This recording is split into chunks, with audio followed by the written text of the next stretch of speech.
Assalamualaikum warahmatullahi wabarakatuh. Perkenalkan, nama saya Nina Puspita Ningrum dari SMP Negeri 2 Kajen, sekaligus calon guru penggerak Angkatan 11 Kabupaten Pekalongan. Kali ini saya akan melakukan observasi coaching supervisi akademik bersama rekan-rekan saya. Di sini saya sebagai observer, Bu Luki Mariana sebagai coach, dan Bu Tri Puji Agustina sebagai kuci. Pada kesempatan kali ini, kasus yang akan kita bahas adalah saat pembelajaran sholat duhur berjamaah, siswa laki-laki kelas 4 sebagian masih ada yang bergurau.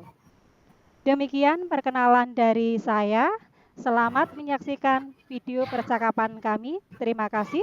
Wassalamualaikum warahmatullahi wabarakatuh. Assalamualaikum Bu Luki. Waalaikumsalam Bu Nina. Gimana kabarnya hari ini? Alhamdulillah sehat Bu. Bagaimana kabarnya Bu Nina? Alhamdulillah sehat juga Bu. Oh iya, katanya Bu Luki mau mengadakan coaching hari ini ya? Iya betul Bu. Baik, sebelum melakukan coaching, ada beberapa hal yang mau saya sampaikan Bu. Nanti pada saat coaching, saya akan melakukan penilaian dengan rubrik penilaian. Apakah itu sudah sesuai dengan alur Tirta? Kemudian apakah Ibu sudah memberikan pertanyaan-pertanyaan berbobot? Dan nantinya saya juga akan melihat dan mendengar pada saat Ibu melakukan coachingnya seperti itu Bu. Dan jangan lupa Bu Luki, untuk coaching kali ini silakan sesuaikan dengan prinsip coaching, di mana harus ada kemitraan, kemudian harus ada proses yang kreatif, dan harus memaksimalkan potensi. Seperti itu ya Bu Luki. Bu Luki siap? Siap Ibu. Oke, baik. Terima kasih. Kemudian ada beberapa yang akan saya tanyakan. Yang pertama, yaitu kompetensi apa yang kali ini Bu Luki mau kembangkan pada proses coaching kali ini? Kompetensi yang akan saya kembangkan yaitu kehadiran penuh, lalu mengajukan pertanyaan berbobot, serta mendengarkan aktif Ibu. Oke, baik. Nah, dari ketiga kompetensi itu, kira-kira yang akan Ibu maksimalkan atau efektifkan itu yang bagaimana, Bu? Yang ingin saya kembangkan lebih spesifik yaitu kompetensi mengajukan pertanyaan berbobot dan mendengarkan secara aktif Ibu. Oh, seperti itu ya. Jadi, kompetensi spesifik yang akan dikembangkan adalah menanyakan pertanyaan-pertanyaan berbobot, kemudian sekaligus mendengarkan aktif. Nah, dari kompetensi tadi, itu kira-kira indikator ketercapaian yang mau Ibu Luki capai itu yang seperti apa, Bu? Indikator ketercapaian yang ingin saya capai yaitu pada saat proses coaching, saya ingin coaching saya dapat menemukan sendiri solusi dari permasalahannya. Oh, baiklah. Dari kompetensi itu dan indikator yang sudah Bu Luki jelaskan tadi, silakan sekarang bisa melakukan proses coachingnya. Nanti setelah selesai proses coaching, kita ngobrol lagi di pasca coachnya. Seperti itu ya Bu Luki ya. Silakan Bu Luki. Baik Bu, terima kasih Bu Nina.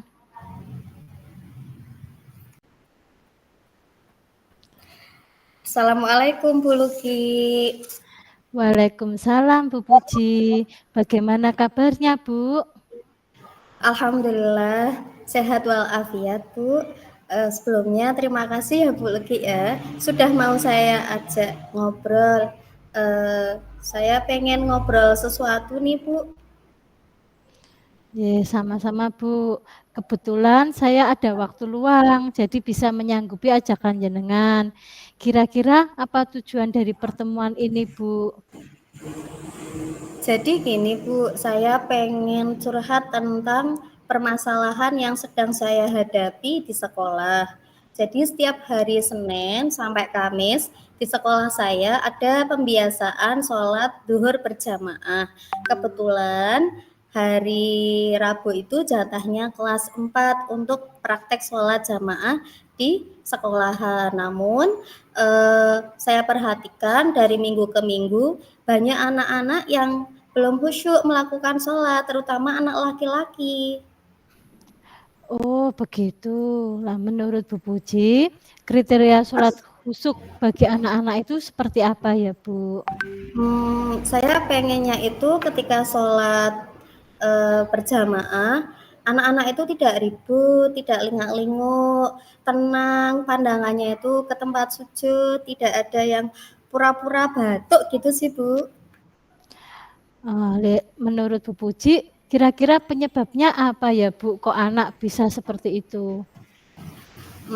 Kalau menurut pengamatan saya, mungkin karena pembiasaan sholat duhur berjamaah di sekolah itu tidak saya nilai. Jadi seperti anak-anak itu kayak gampang kayak itu sih, Bu.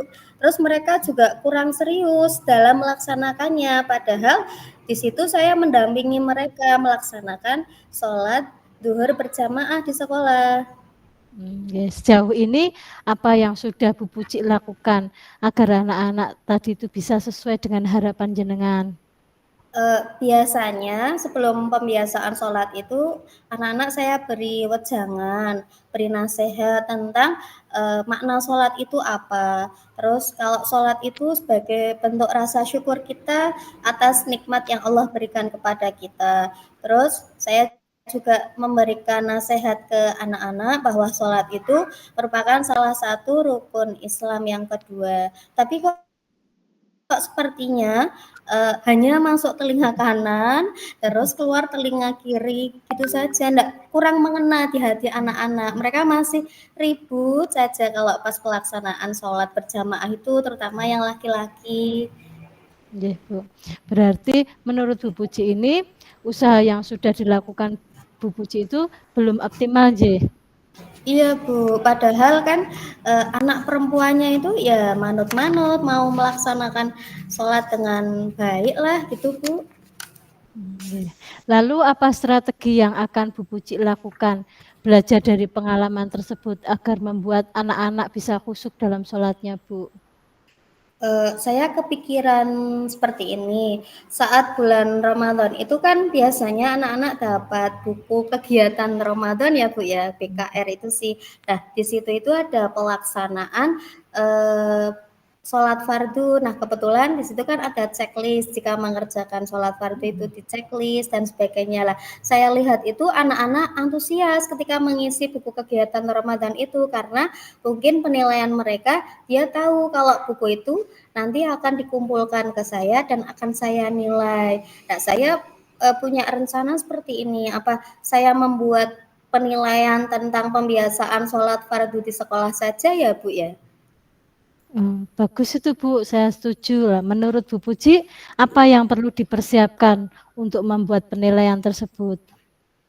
Jadi nanti saya akan sampaikan ke anak-anak bahwa pembiasaan sholat fardu itu masuk ke dalam salah satu penilaian mapel pendidikan agama Islam. Nah, nilai tersebut nanti punya pengaruh juga sebagai pertimbangan nilai rapot. Saya juga akan sampaikan kriteria penilaian pembiasaan sholat fardu itu seperti apa. Nanti akan saya sosialisasikan di pertemuan selanjutnya tentang rencana saya ini, Bu. Saya berpikir ada kalanya ketika anak diiming-imingi hal yang konkret, katakanlah seperti nilai, itu mereka mau melaksanakan peraturan yang sudah disepakati bersama. Mereka tahu konsekuensi yang harus dia terima jika tidak melakukan sesuatu yang tidak sesuai aturan tersebut. Jadi yang saya lakukan itu semata-mata untuk kebaikan mereka juga, agar mereka itu punya kesadaran akan pentingnya melaksanakan sholat dengan khusyuk. Nanti lambat laun mereka akan harapannya mereka punya kesadaran dan mereka bisa melaksanakan pembiasaan sholat itu dengan baik tanpa bergurau seperti itu, Bu. Luar biasa Bu Puji. Tadi kan Bu Puji menemukan solusi ya untuk membuat penilaian pembiasaan sholat fardu. Lah, apakah masih ada strategi lain yang bisa dilakukan Bu Puji? Apa ya Bu ya, mungkin saya perlu berkolaborasi dengan wali kelas untuk ikut andil mendampingi anak ketika pembiasaan sholat fardu, karena kan selama ini pelaksanaan sholat fardu itu hanya didampingi oleh saya selaku guru agamanya. Mungkin dengan saya minta bantuan ke wali kelas, mereka ya sedikit ada apa ya, ada rasa takut atau mungkin ada kesadaran, oh saya diawasi sama Bu Puji dan wali kelas seperti itu Bu. Nggih, memang wali kelas itu sangat berperan Bu, bisa membantu nggih. Dari dua alternatif solusi yang sudah Bu Puji sampaikan tadi, yaitu tentang membuat penilaian dan berkolaborasi dengan wali kelas, manakah yang akan Bu Puji lakukan lebih dulu? Mungkin akan saya coba praktekkan solusi yang pertama dulu kali ya Bu ya, karena kan solusi pertama itu tentang mensosialisasikan penilaian pembiasaan sholat fardu ke anak-anak, karena menurut saya itu lebih mudah untuk mengeksekusinya. Kira-kira ada tantangannya enggak Bu?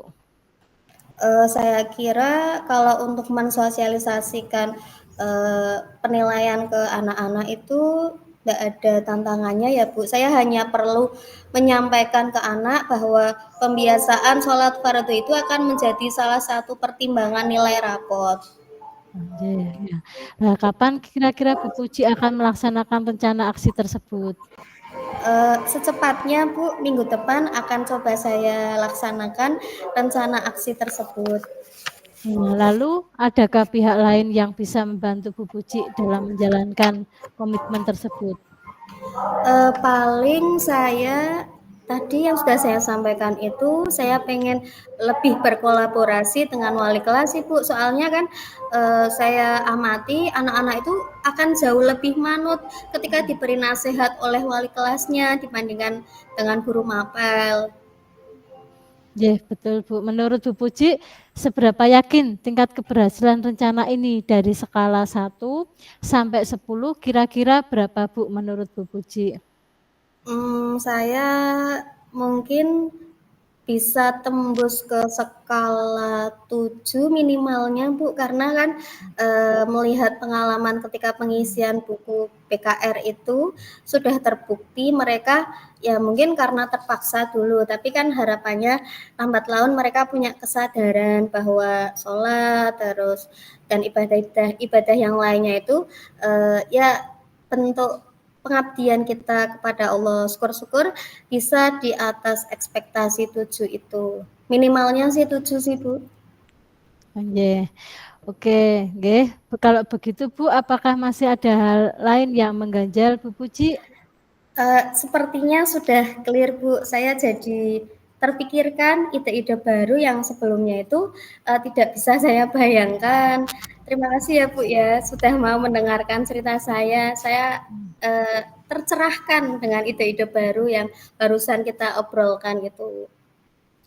Sama-sama Bu Puji, terima kasih juga sudah berbagi pengalaman dengan saya.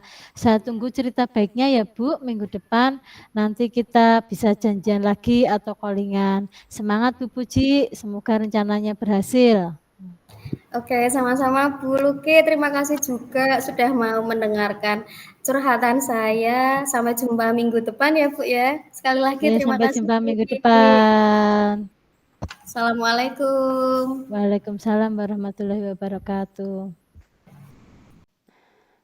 Baik Bu Luki, bagaimana tadi proses coachingnya?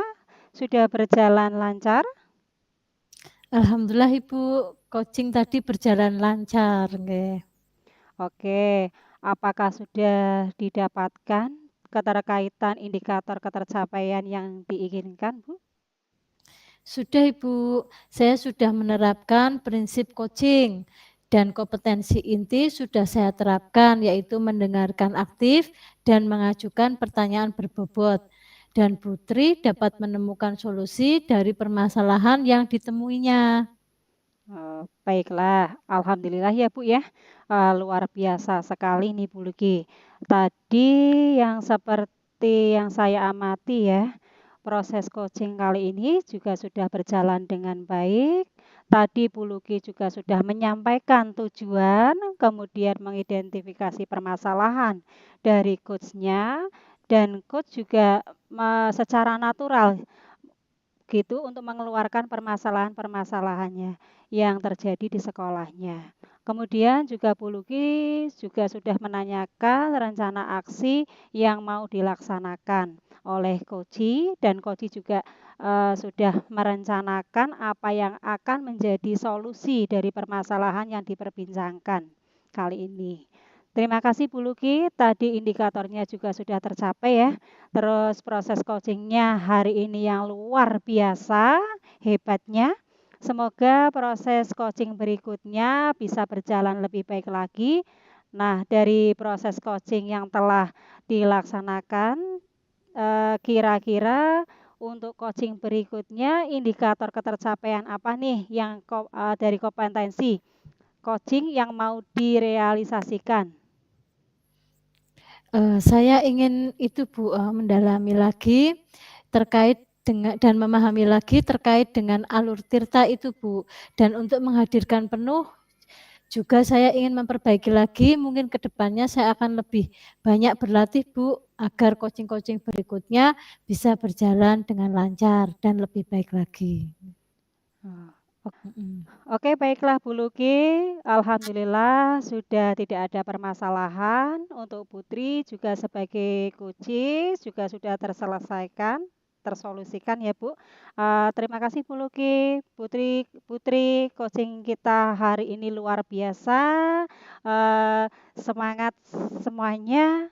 Saya akhiri sesi ini. Terima kasih. Wassalamualaikum warahmatullahi wabarakatuh.